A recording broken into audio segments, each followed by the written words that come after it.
And are we live? Here we go. Another week, another episode of the Everybody and the Mom podcast. The podcast that everybody and the mom is fucking listening to. How we doing, boys? Oh shit! Sorry about that. My fucking ice machine is going off. Let's see. Yesterday just cashed another parlay, watching UFC, stayed at home, played video games. It was hot as fuck. Friday went to a wedding. That was fun. Cousin got married. Good for her. Um, saw a lot of family and stuff. It was good. Good food, good drinks, good time. Um, it was it was fun. Then what was the other thing? Thursday. Did I go anywhere? Oh yeah, Thursday it has had like a gig, like a work gig, and got a haircut. Pretty much got everything ready for the wedding on Friday. Then Monday through Wednesday, just kind of like doing errands around the like shit around the house that needed to be done. Picked up my parents from like LAX and shit, stuff that needed to be done. Sunday last week went to my buddies. That was chill. My buddy had a birthday. I wasn't able to make it because of the wedding. So shout out to Johnny, one of my loyal listeners. Johnny's birthday just passed. And I know Ronnie has a birthday coming up. One of my other loyal listeners. So be on the lookout for that as well. Let's see what we got. Besides that, oh, I did forgot to mention. I didn't even put it in the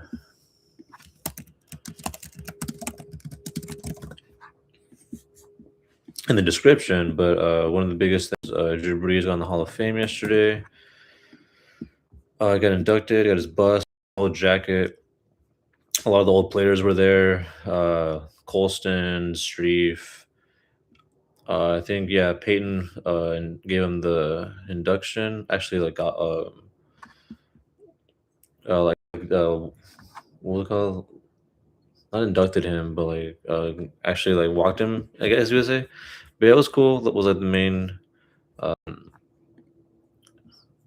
He was like the main inductee on Saturday. Not to mention, let me see. It was Vinatieri,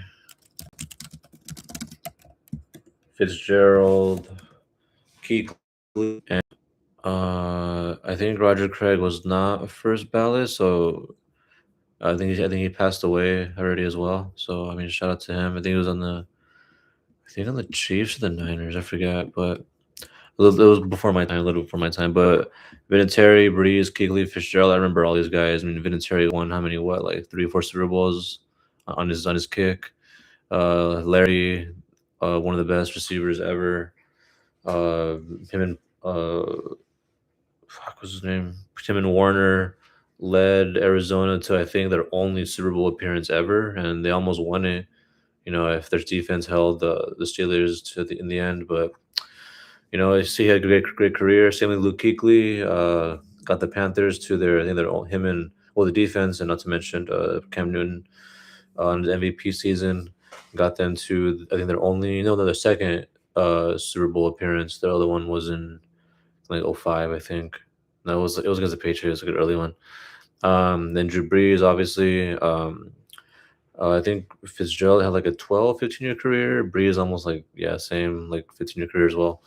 Kuechly, I think, played like 8 to 10 years, but that fucker was like first ballot. I mean, first team All Pro, like fuck every fucking year. And yeah, he was so good. The way he was able to read the offense, like he knew what was gonna happen before, and he had the athleticism and capability to get there. He was great at stuffing the run, great at rushing the passer. Pass protection, pass coverage was a little dicey, but it didn't really matter because their defense got pressure and they could. Their secondary was usually pretty solid. But yeah, I mean, good for the Hall of Fame class. I was mostly watching it for Breeze, obviously, me being a Saints fan. But yeah, oh, Roger Craig was there. I'm an idiot.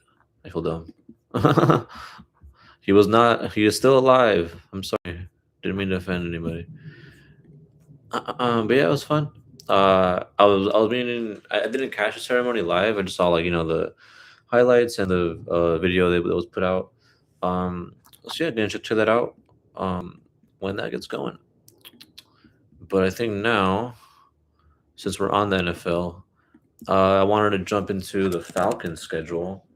Um, Now that we are like a month away, I wanted to see what the rest of the division and the rest of the NFC really has to do because I've kind of gone over, oof, like maybe 12 teams by now. 12, it's almost half the league, and most of them were my buddies. Like they're fans of these teams, so I guess. And then one of my loyal listeners, Johnny, he's a fucking like a fan of like five different teams, but I'm not gonna go over because I think he was a Patriots fan when I met him, and then he became like a Browns fan, and then a Rams fan, and then Chargers, and then Redskins, and then I don't know where he's at now. We'll see. The Jets, maybe. Fuck. But yeah, let's jump right into the Falcons schedule. Let's see what they got.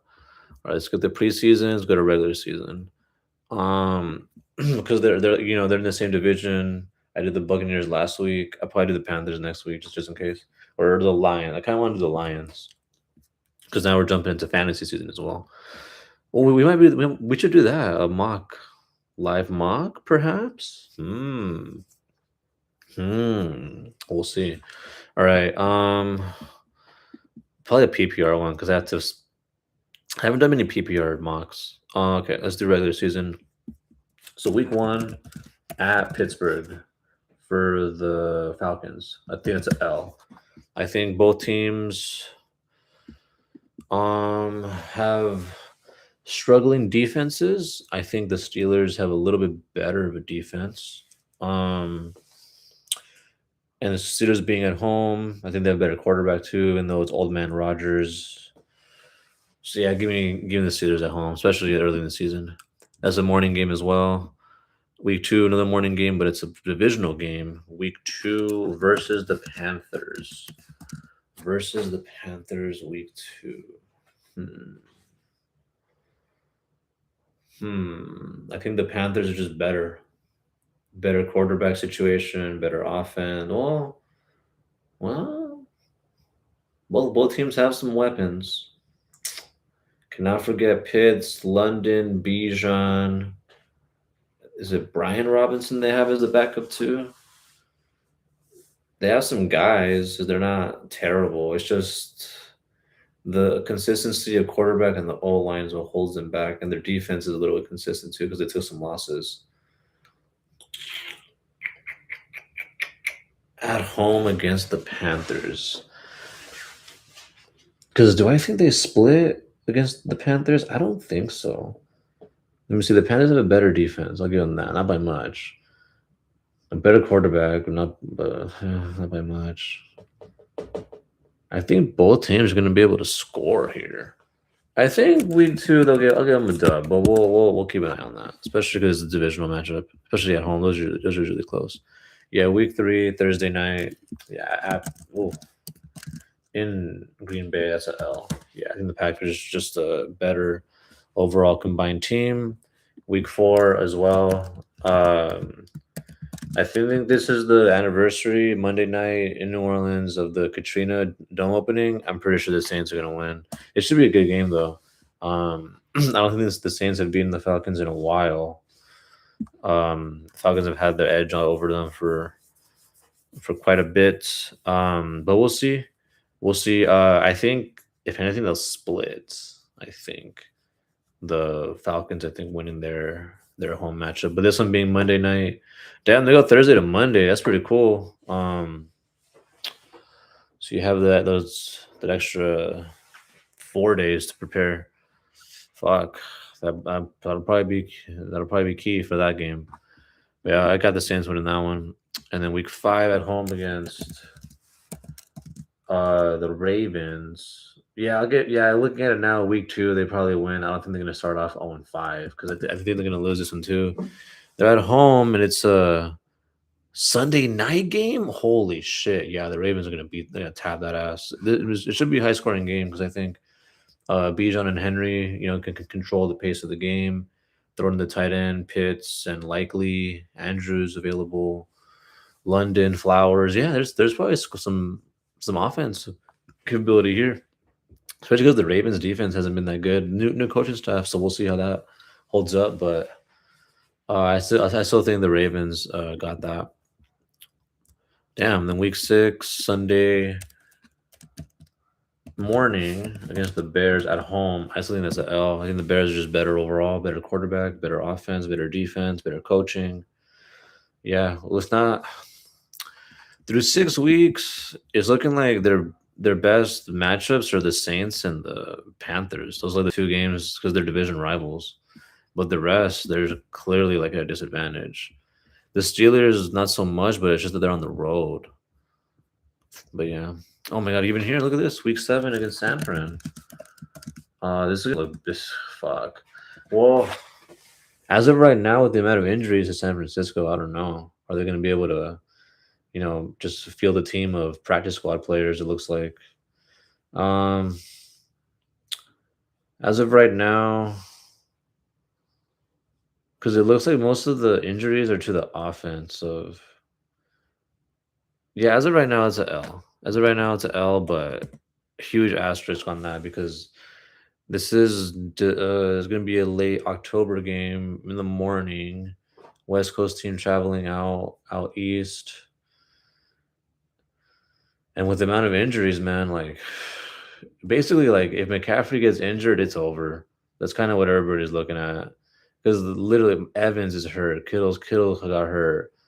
It is literally just the O line and McCaffrey because I don't think Purdy's going to be able to drop back and fling this bitch and for them to have a winning season. I think it's going to take McCaffrey, going to take Evans, Pearsall, to take let's spread the load a little because they have a good team on paper. It's just the injuries, man, the injuries.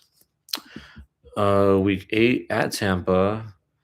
I think they split with the Buccaneers, to be honest. And since this one's a road game, I think this is when they lose.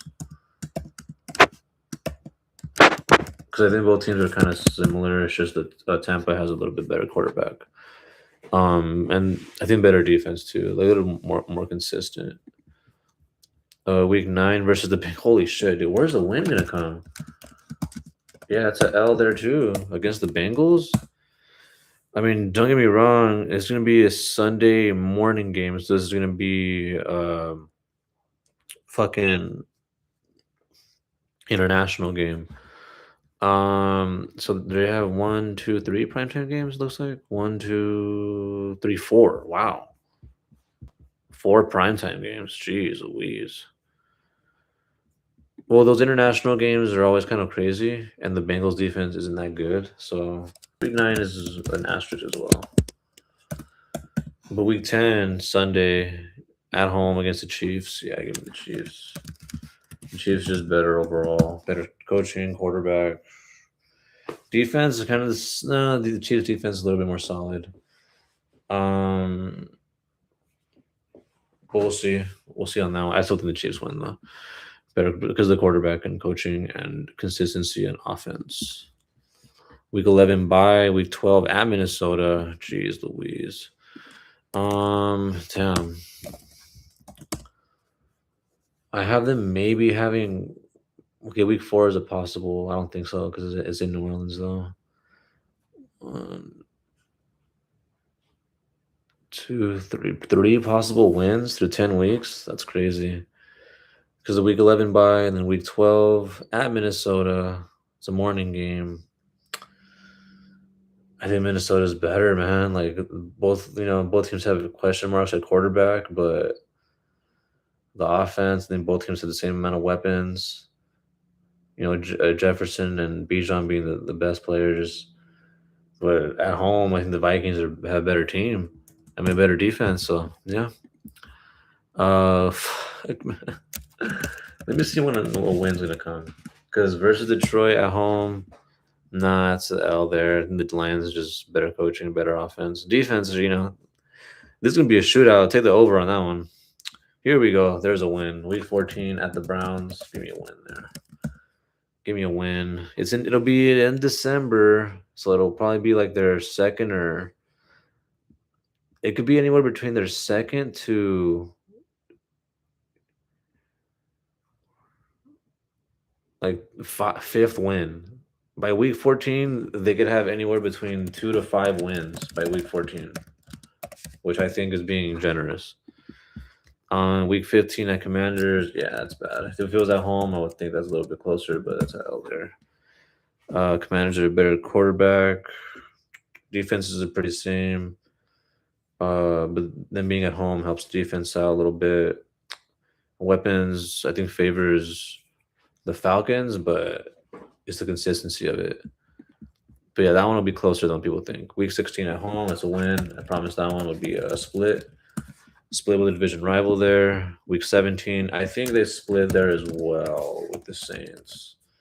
Because they're going to be at home, and they usually give the Saints a tough pill to swallow. But let me see. One, two, three, 4, 5, 6. So by week 16, they can have a possible of 6 wins. And by week 17, let's see if I give it some. Let's see 7 wins. But week 18, nah, that puts them at an L because it's on the road. I think the Panthers are better. So even assuming the split, even though that's being generous, that puts them at like 1, 2, 3, 4, 5, 6, 7 wins. But I don't think that's going to happen. I think more realistically, it's going to be okay. So their floor, I mean, the ceiling is 7 wins for the Falcons, but their floor, I would say, is let's give them split there. 1, 2 because of the injuries.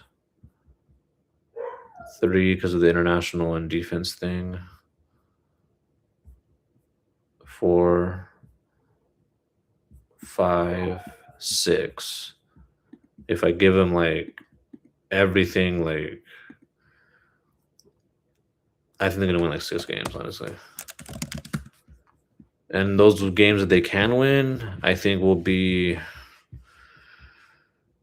at home against the Panthers, but I don't think so. So that's 5 wins there. I don't think they're gonna win in New Orleans. Dude, they could start off literally 1, 2, 3, 4, 5, 6, 7, 8, 9, 2, 9, 10. They could start off like I don't think they're gonna start off 0-10. That's being mean. Not that bad. Yeah, I think they'll win against the Panthers at home. Close divisional game. We'll start off 1-1. Go 1-2, 1-3, 1-4, 1-5, 2-5 against the Niners, 2-5, 2-6, probably 2-7 against the Bengals, 2-8, 2-9, 2-10, 3-10, 3-11, 4-11, and I think they lose out there. So they'd probably go like anywhere between 4 to 7 wins. Is my prediction for them. But if I really had to pick, like yo, how many wins are gonna get? Like that I can see, like really, really see.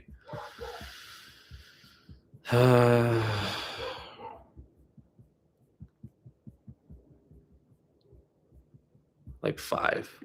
Honestly, like 5 is my final prediction. So they'll go 5-12. But I honestly think they're the worst team in the South, mainly because of the amount of losses they took on defense.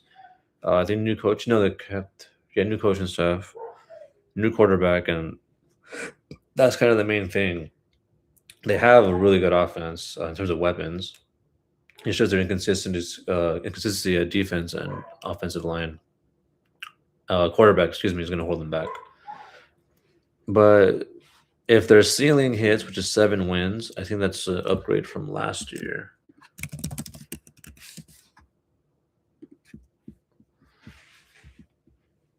What was the record last year? I think it was like they went 8-9, so it'd be one game less. I predict 7 wins. So yeah, well, that's just mainly because of the losses they took and who the quarterback is. No offense to Penix and Tua, but yeah.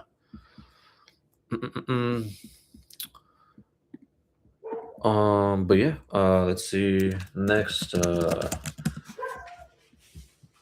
topic. We were able to cash out on another parlay. Yesterday's event was actually low key kind of good. There was a fight night, and they upgraded the UFC Apex actually.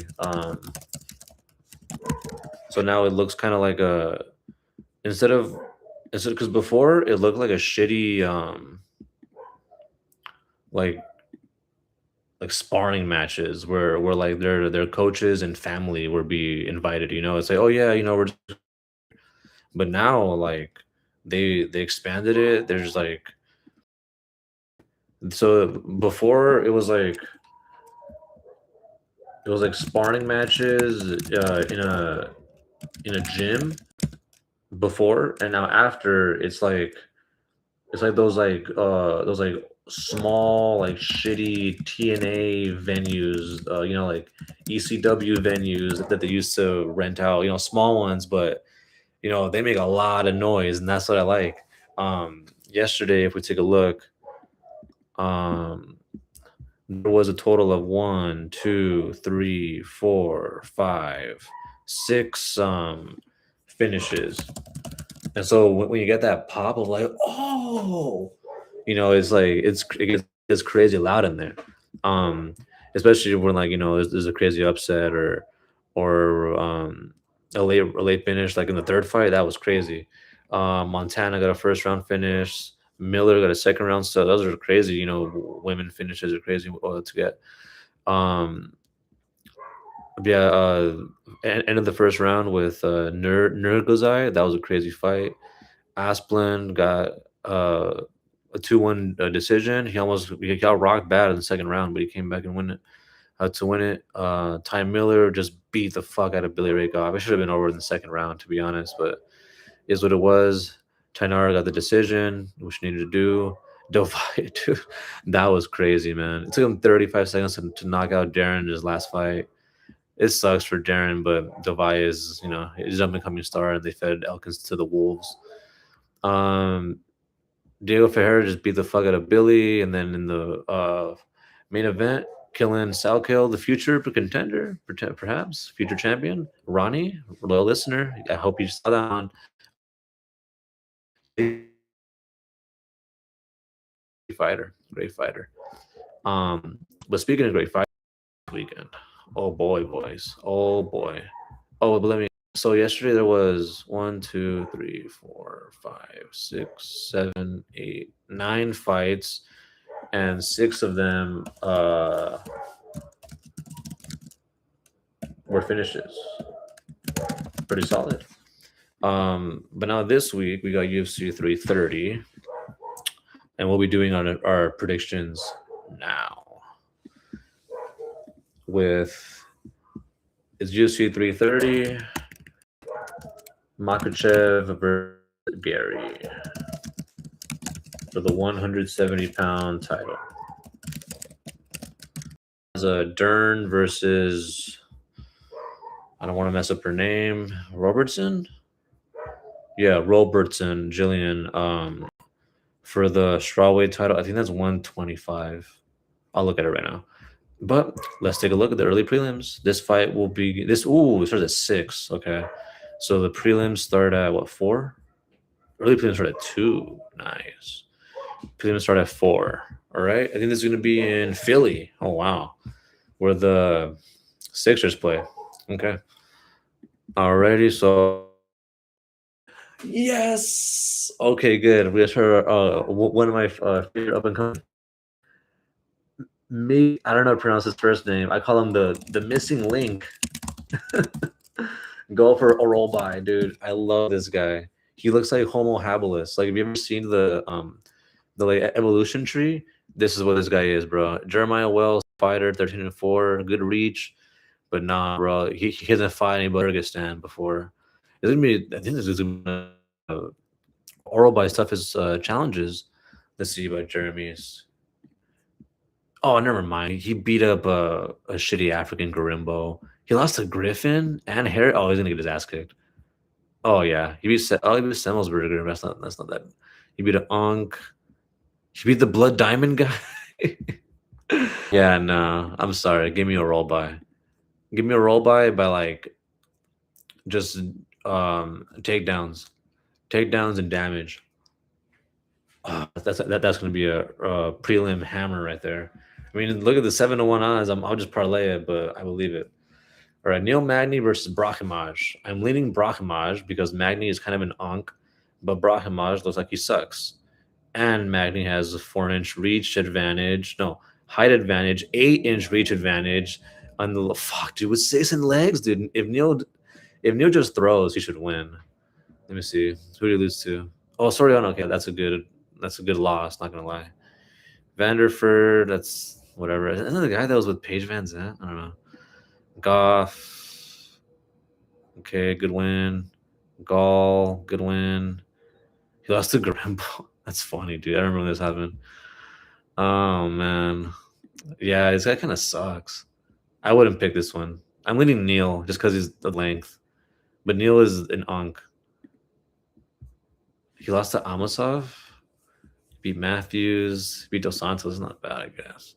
He lost to Protest. And Morales. Fuck. You beat Malai. Okay. He lost to Gary. All right. Well, that's the thing. Yeah, give me experience and it's not a lock here, but yeah, give me Magni. Not confident in that one, but yeah. All right, next one. Lucas Fernando versus Tobias. This guy looks like um those old pictures of like your uncle from like back in the day. You know what I mean? Because of the lighting. All right, I say Tobias. Terrible tattoo. What the fuck, dude?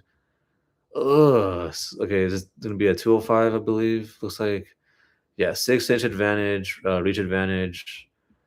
Making his debut. He's 0-1. I don't like that. Who'd you lose to? Tobias. He always lost to Nurgazai. Okay, that's a good loss. I'm not gonna lie. I'm gonna just go Fernando because of those tattoos. Fuck, man. I'm not confident though. But he's making his debut, so that's pretty good too. And those tattoos are just terrible. All right, that's it for the early prelims. I will be definitely excited for a roll by, and that's it. Hey, but Fernando got the early prelim main event. I don't know why roll by didn't. Odd. They must believe in Fernando that much. Right, next we got Luque versus Gore. Pretty good fight here. Luque, kind of an unk, coming off a good win. Gore, I thought he'd be better, man. Let's see, 7-4. Gore, who'd he beat? Let's see, he lost to Tulio and Vieira. He's basically fighting for his job at this point. Luca's been around. He beat an old ass Gastelum and he lost to Holland and Alvarez before. I like how Garimbo is constantly being here. I'm not confident in this one at all. I'll pick Luque just because yeah, Gore, yeah. Just go Unk because the opponent's an Unk. And the way he's been losing lately, that's not giving me very much confidence. Here we go. Dante Johnson against McConico. I think Johnson was a former NFL player. 8-0. Never mind, he's not that guy that I'm thinking of. McConico, he's a solid fighter. 6 feet, 185, 4-inch height advantage, 3-inch reach advantage. Okay. Smaller legs though. On the reach by an inch. Let's see the McConico beat Vieira. That's not a good one. Lost to Suzerkayev. Okay, we burned it. Okay. Lost to Rizadboyev. Well, he's been going lost, win. So it's looking like he's probably going to lose this one. Because Dante is kind of a beast. He beat Brundit. Yeah, he beat the fuck out of Dumas. I think he was like a former like D end or something or linebacker. But yeah, give me Johnson. I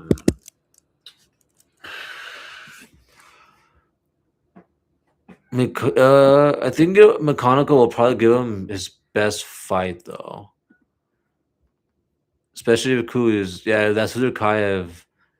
He took him to 3 rounds, got knocked out, but still, second round knockout by Ruzaboya. Yeah, he's chinny, and it looks like the guys that he goes against to decision are kind of older.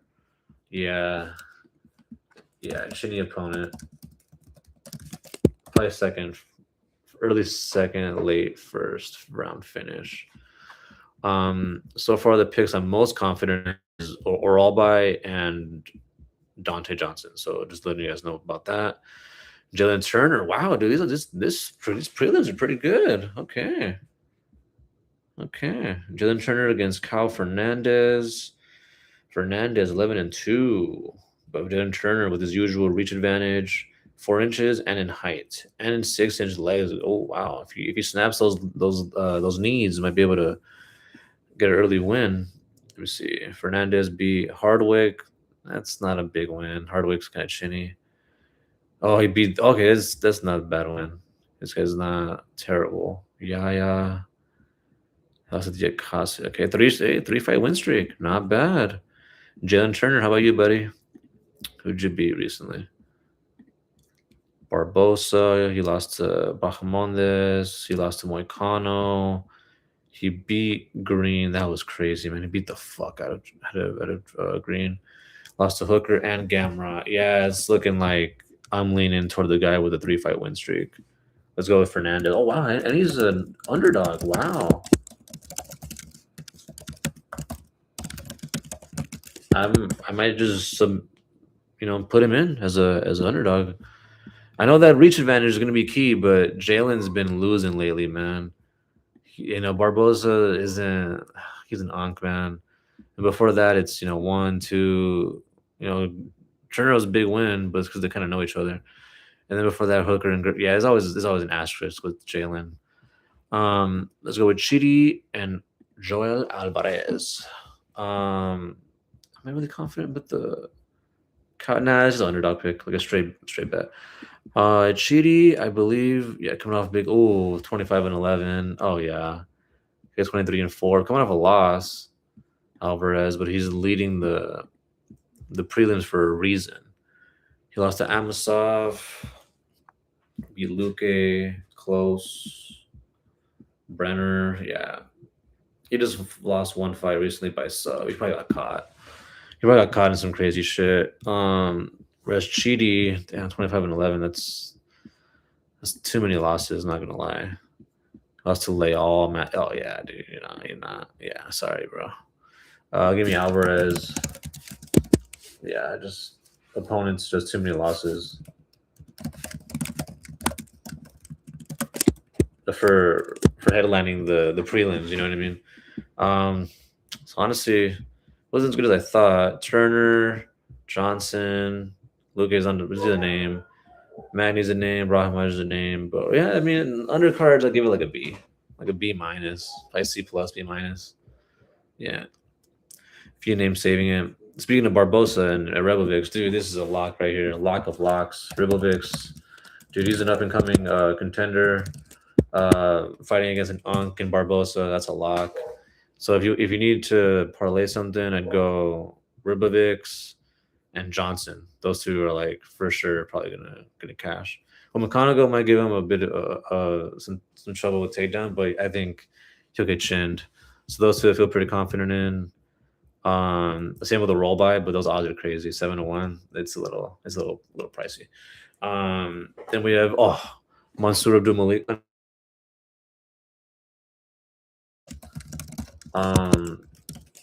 No offense to these guys. I mean, let me see to Dustin. I think I saw his fight, his last one. He lost to Kevin Gastelum. Never mind. He's gonna get a fucking rocked. So Abdul Malik, he's another one of these up and coming fighters, dude. 9-1. I think his only loss was like. Did I see him lose? No, I haven't seen him lose. Yeah, he's always last. He got knocked out his last fight against Belgari because Belgari was fucking. Yeah, it was big, dude. He was fucking strong. Before that, 1, 2, 3, 4 fight win streak. Me Malik. There's another lock right here, in my opinion. Okay, wait. What the fuck? 1, 2, 3, 4 fights in the main card. This is wrong. They changed it around. I think they put because if I go on Google, hold up.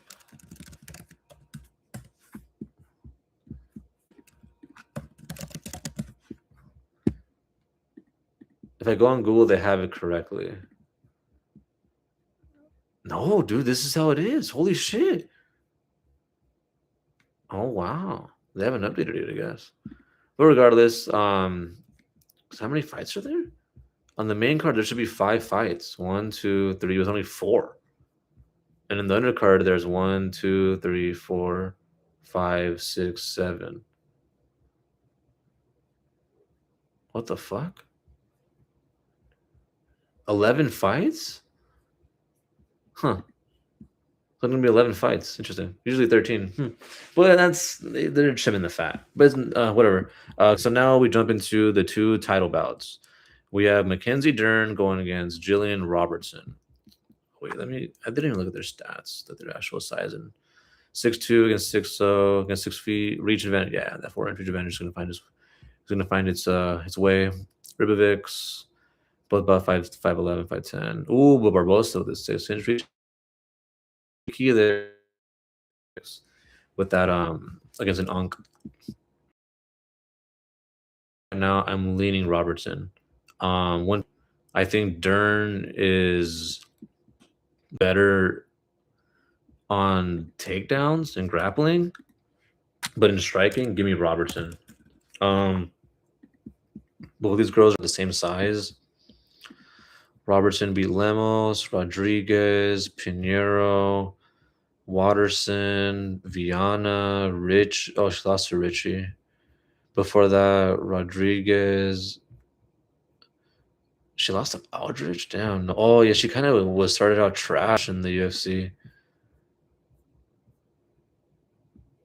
She lost to Macy Barber? Oh, but that was like 6 years ago. Oh, damn, dude, this chick has been in the game for a while.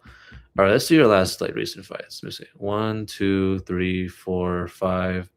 5-fight win streak. Going up against Mackenzie, who beat Anjarova, kinda basically. Beat Rib, yeah. I can't believe she beat Lupi. That was still crazy to me. She lost to Lemos. So she's on a 3-fight win streak. She lost to Andrade right before being on a 2-fight loss streak. I remember that era. She showed her grappling here, same here, and here.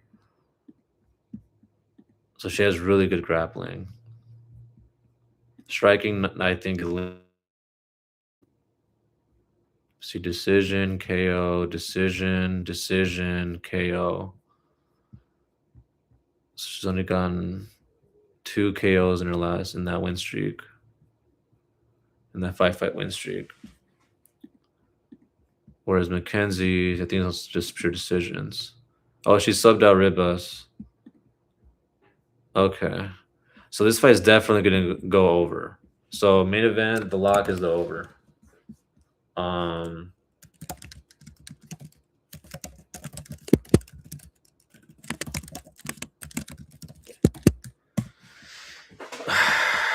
If I had a bet on this one, bro, I'm gonna just bet on Robertson. Underdog pick. It's gonna be, because there's always gonna be a big upset that happens on these cards. Like not every favorite wins. So I think this is gonna be one of them. I don't see Stubson doing it or Barbosa. Maybe Chidi, but nah, he's taking too many losses. Fernandez is who I think one of the biggest upsets is gonna be. Luke, nah. Tobias maybe, but I don't know. Probably because the debut fighter there. If Wells, that's the biggest one on the card. And to start off, I don't think it'll be that early because it's usually later on where people's money gets fucked up. Their parlays get all fucked up. And I think this is gonna be one of them. I think Robertson at plus 25 is a good pick. Especially if she can keep it striking. If she keeps it striking, she could piece up Dern. I think she's better at striking, but if it goes to the ground, leaning Mackenzie. And that's exactly the same thing that I'm saying, my same analysis with Islam and Gary. Islam, if he takes it to the ground and keeps it there, he's going to win. If Gary can keep it standing, he can piece up Islam from the outside. Specifically for this reason here, Gary's 17-1, Islam 28-1, but Gary is a 4-inch height advantage and a 4-inch reach advantage. So he's got 4 inches of space to work with. But Islam, I think, is the much stronger athlete, the much better grappler. Once he gets a hold of you taken down, it's kind of the rest of the round. Let's see how dominant he's been lately. Just 5-0 JDA, subbed out Moicano, subbed out Poirier, knocked out Volk, decision Volk, subbed out Oliveira, knocked out Green in it was a short fight. That was like short notice. Subbed out Hooker, subbed out Moist. This is before everything. Yeah, subbed out Dober. Yeah, this is all. Beat Sarukian. Yeah, this is very impressive.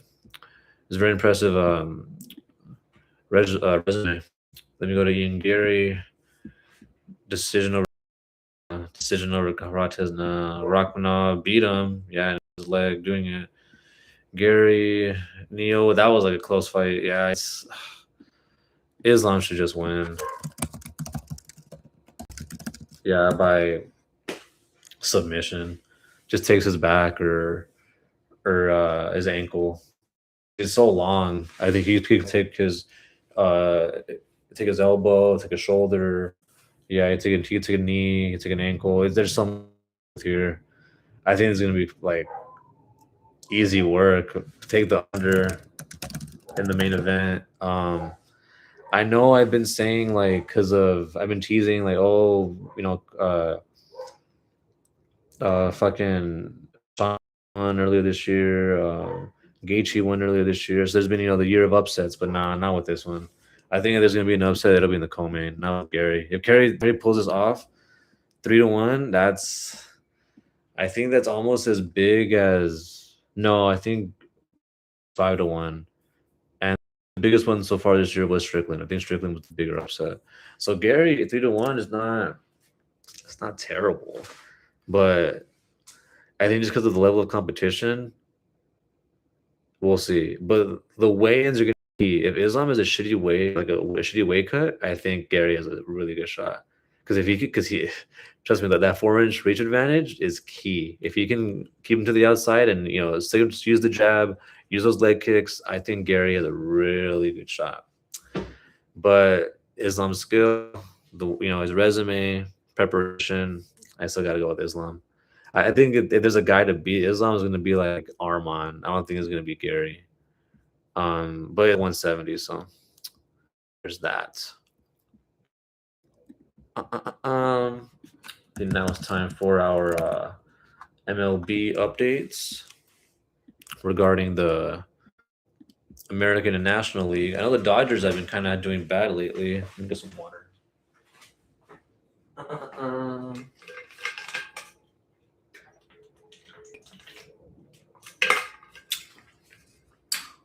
Sorry about that.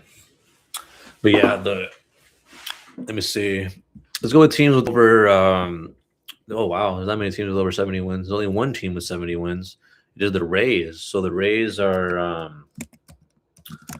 pretty much the best team. Looks like still, followed by the Yankees and the Red Sox with 64 wins, and the White Sox and the Astros. So Yankees, Red Sox, White Sox, and Astros. 5 in the AL right now. It's not very well. Actually, the AL Central is very competitive. 2 games behind, with plenty of game left. They're about 110 games in, so about 50 games left in the season, just about. The Astros only 1 game lead too, so hey, it's wide open. The Rays only 4 games ahead too, so it's basically between a 1 to 4 game lead in the divisions, with 50 games left. It's wide open. Whereas with the National League, let's see how many teams have 70 wins. 3 of them do: the Brewers, Braves, and Dodgers. Brewers, Braves, Dodgers. 3 teams with over 70 wins, but all 3 leading their respective divisions by Brewers by 5 games, Braves by 8, and the Dodgers by 8. Well, 8.5. So I don't even count those halves. I'm gonna play half a game. All between 5 to 8 game lead in the division with 50 games left. So, I mean, I know the Dodgers had like a 7-game losing streak or something. Yeah, 3-7. Not good.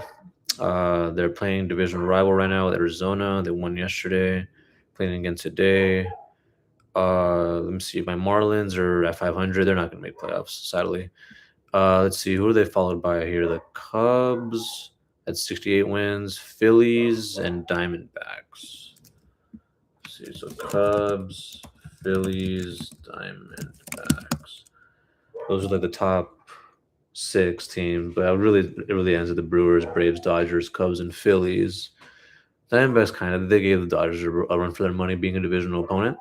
But yeah, it's looking like it's gonna come down between those three: the Braves, Brewers, or Dodgers. But in the playoffs, but I think because of the first round bye situation, being a division winner will definitely benefit those 6 teams that win their respective division. Which at the moment it looks like it's going to be the Rays. Probably they've been holding that on for all season long. Rays, Braves, Brewers, and Dodgers are probably going to win the divisions. The other 2 are still kind of open. The White Sox, they slip up here and there. The Guardians the Guardians were leading the division for a while too. And then down here it's just the Angels are still last place, and the Mets the Rockies still last place. So Rockies and Angels. Angels are still the worst team in the league. Fuck, that sucks.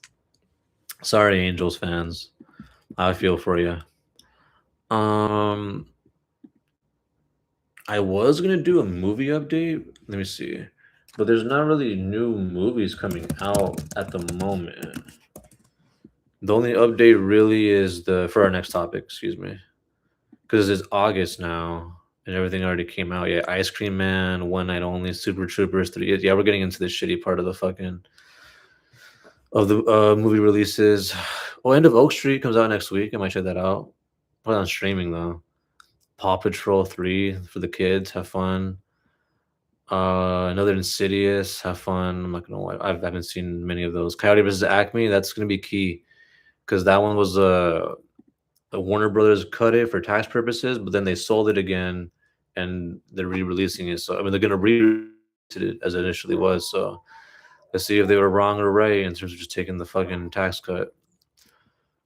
Venice Film Festival, have fun for everyone that is able to attend. Seeing some good films. New Tom and Jerry, then the Toronto Film Festival, Practical Magic 2 in September. Okay, I know that one might have some. It's like that's kind of like making like a Hocus Pocus 2. We'll see. We'll see how that one does September. It's just in time for fall.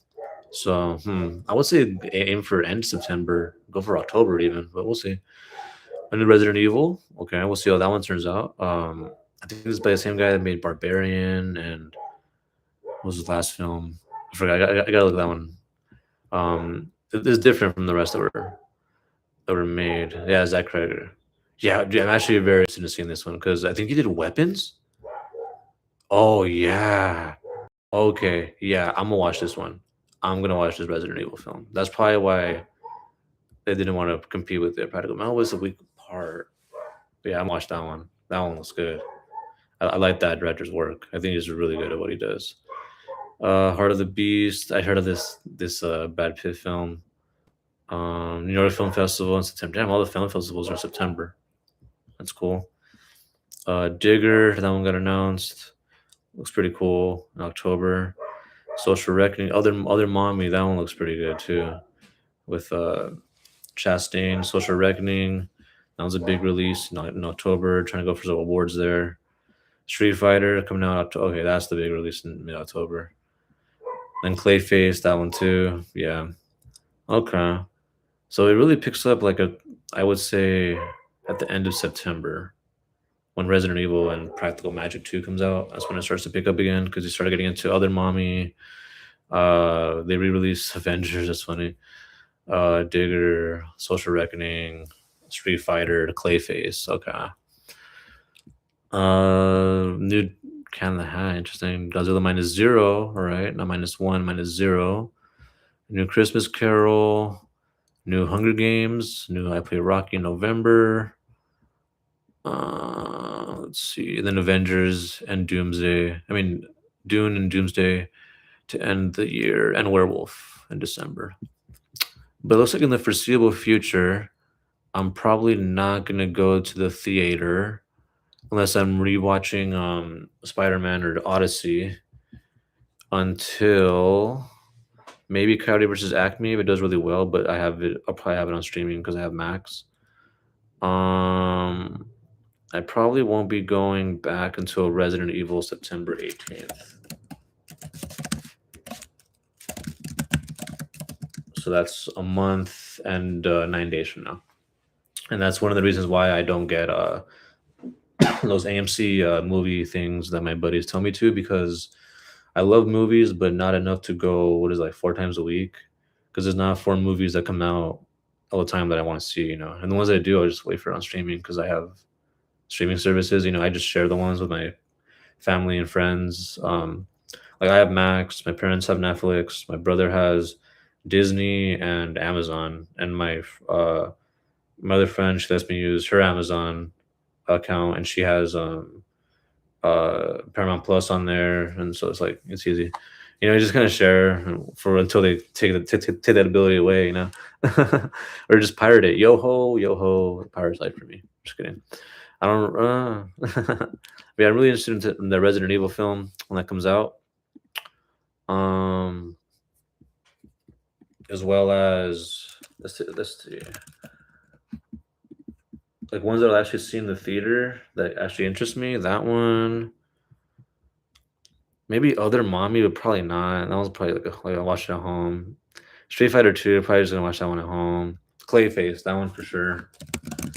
And I think also the new Hunger Games, yeah. And then I'm gonna just call it one thing. Doomsday, of course. Those two, okay, Dune and Doomsday, and Werewolf. Those are the 1, 2, 3, 5 films. So it is August 9th, and there are only 5 movies left in the year that I actually want to see in the theater. So on average, it was like 15, 20 bucks a ticket, 20, 40, 60, 80, $100. So $100 to watch every movie that I want to watch the rest of the year. And we have 4 months left of the year. Let's do it. Let's do it. But yeah, that's it for our movie updates. Let's see. Let me see if I can do a sleeper real quick.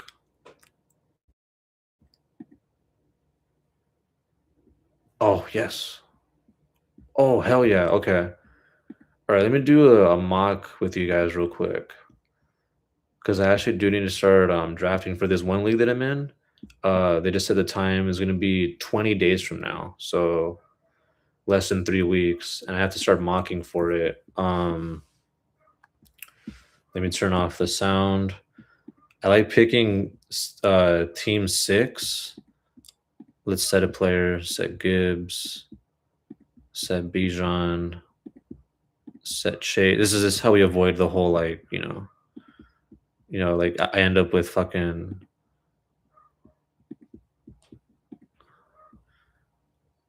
I think right here is a good estimate of what I would do. So this is going to be a PPR mock draft right here for this Fools League that I'm in. I think probably our 5th season doing it, I believe. So yeah, we'll jump into it. The way it's rostered, it's 1 quarterback, 2 running back, 2 receiver, 1 tight end, and 2 flexes. 1 kicker, 1 defense, and 1, 2, 3, 4, 5 on the bench. So, like I mentioned before, PPR, let's go. All right, I'm on the board. Assuming this is how it's going to be, right? Gibbs at 1, then Bijan, Chase, Puka, McCaffrey. This is again PPR. I think we should go with running back here early. I think receivers are there's a lot of good ones this year. The supply and demand aspect that I'm going with. So I will be going with Jonathan Taylor here at my first pick. Even though JSN is, I would either go JSN or Amon Ra if I had to go receiver. If I had to go there at 6. Then here we go. On the turnaround, my pick, I have either the option, I want to solidify the running game here. So I have the option of Saquon Barkley and Amari and Hampton. Barkley was okay last year. Hampton, I believe, got hurt. Let me see.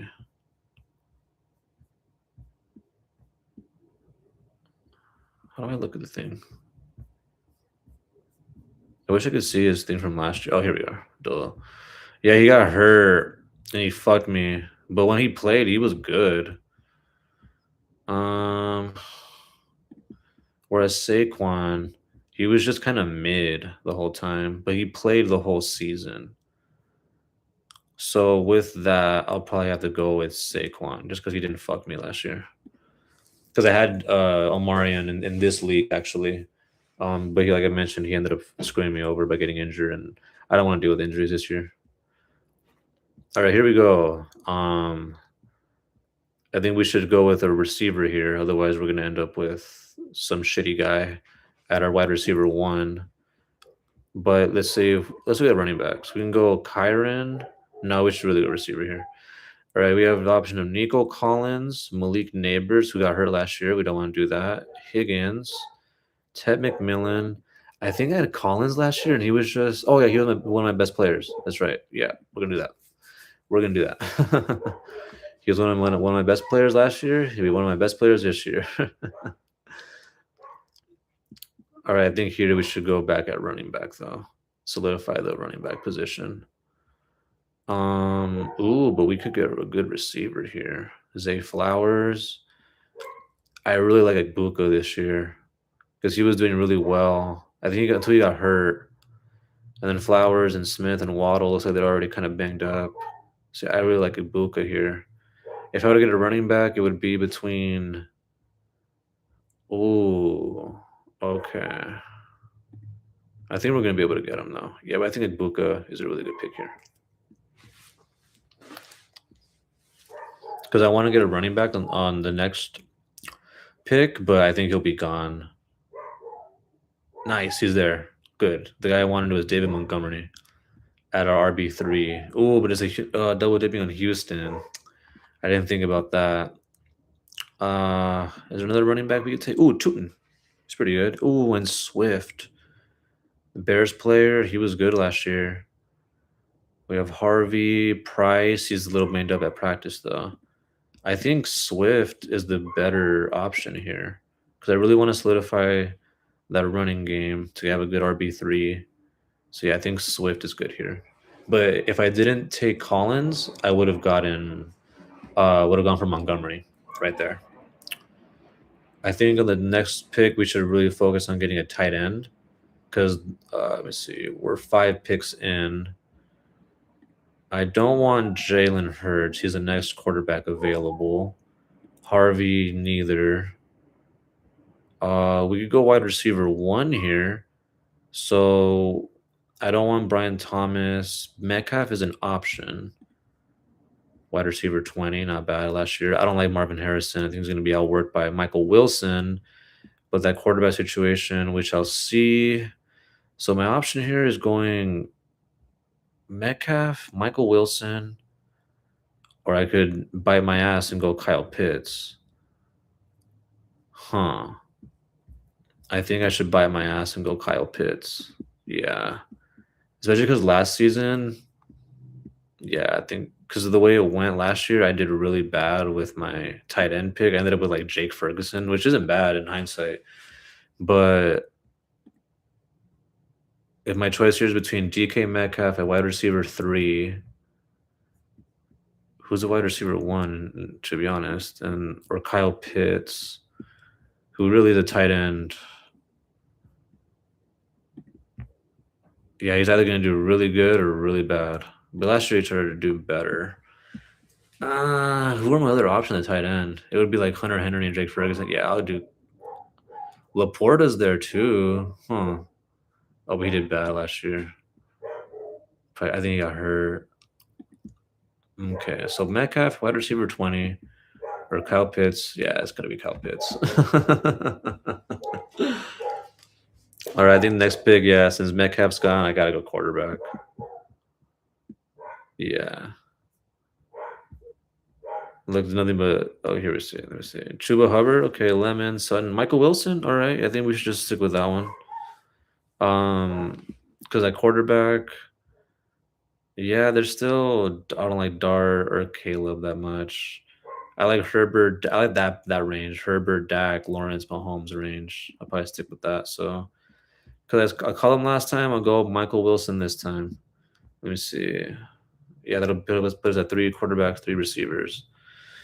Lemon is a little banged up right now. Sutton, he wasn't bad last year. Wide receiver 12, okay. But they added what's his face?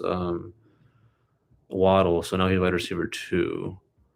And then Price, we'll see how that works because I think he's a little banged up. Oh, he's expected back soon. Okay. Well, as of right now, since he's the running back 1, I think I'll have to go with Price then, right? Over wide receiver 2. Yeah, I'll go Price. Though Michael Wilson was a good pick there as well, I believe. I think in this pick, I really got to go quarterback, though. Yeah, because Herbert just gone. Yeah, I got to pick quarterback. All right, let me have to go Dak. Yeah. Because we have Dak, JT, Saquon, Nico, Igbuka, Kyle Pitts, Swift, and Price. That's a pretty good team. I think now we really got to get receivers, though. Otherwise, just because we only have 2 on our team right now. Ooh, yeah, this is where it gets bad. Okay. So Pittman on Pittsburgh. I like Downs a lot right now. A lot of people aren't high on him, but he's getting really good attention at camp. What about Jaden Reed? Oh, he's a little practice. Oh, he got hurt too. Let me see. Jaden Reed or Josh Downs? Let's go Reed, higher upside.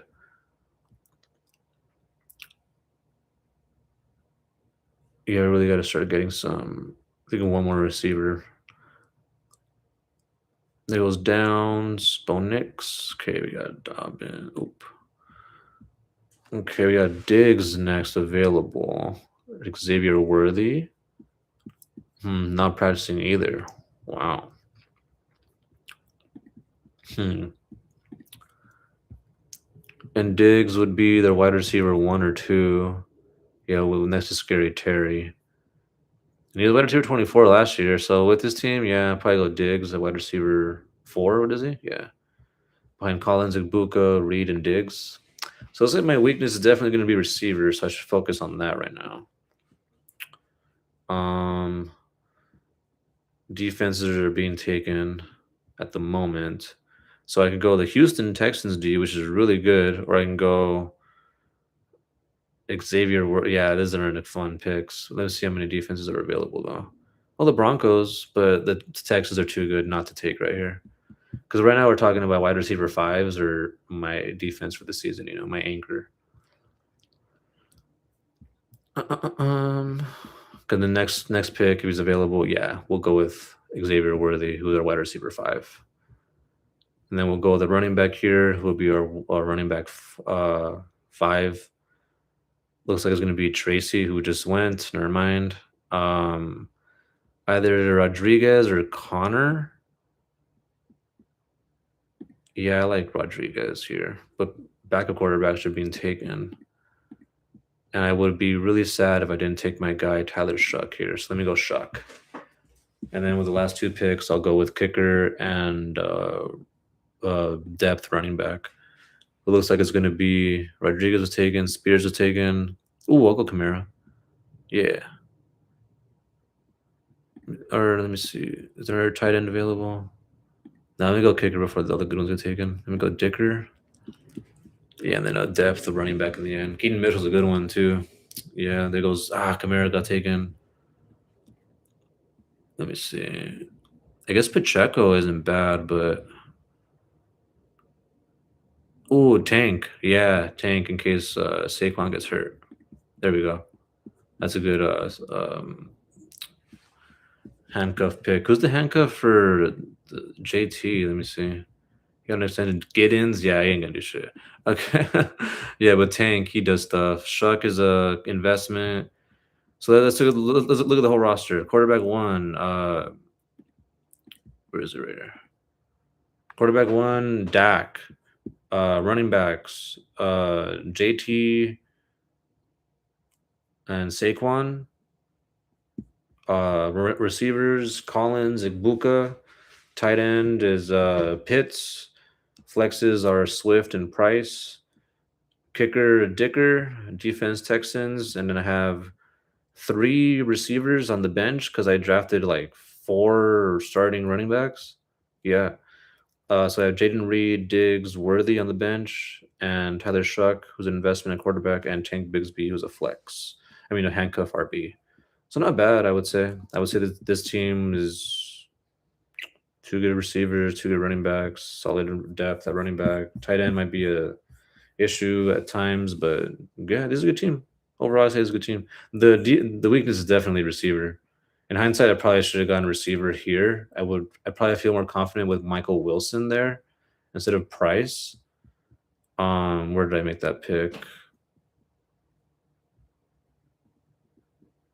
I made it here. Yeah. Because after he went, it was Lemon. I wouldn't have picked him. Parker Washington is a maybe. Sutton, probably not. Peter Snow. I probably got Michael Wilson for the highest ceiling. But I do like Sutton too. So it would have either been Sutton or Wilson. But I like having a running back there instead. Especially a rookie. He's an investment. So not bad. Not bad overall. But yeah, boys, I hope you guys enjoyed today's episode. That'll be it for today. Went over UFC, MLB, football coming up, and fantasy. So and some films. Hope you guys enjoyed today's episode, and I'll catch you guys next time on the Everybody Than Mom podcast, the podcast that Everybody Than Mom is fucking listening to. See you guys. Peace.